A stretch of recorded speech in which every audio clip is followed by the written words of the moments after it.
Mga bata, nahihirapan ba kayo sa subject na math? Lumiham lang sa Dear TMC at sasagutin ko sa abot ng aking makakaya. Hanapin lang ako sa Facebook, sa TikTok and YouTube channel. Dear TMC, ang pagkuha ng area ng isang triangle ay base times height divided by 2. Paano nakukuha ang height? Let me demonstrate. This is a rectangle.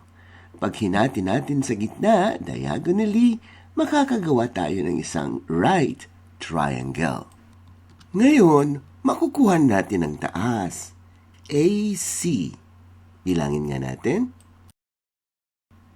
1, 2, 3, 4, 5, 6, 7, 8.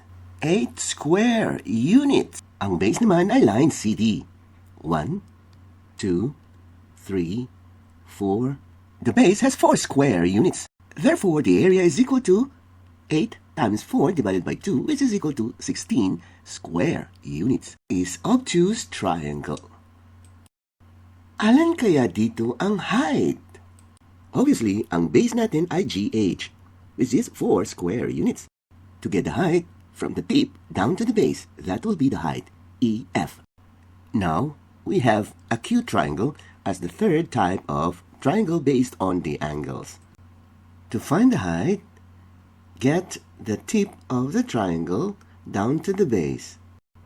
Now we have the height, UX. IVFC makes math easy. Walang kulelat sa math. Walang kulelat sa math.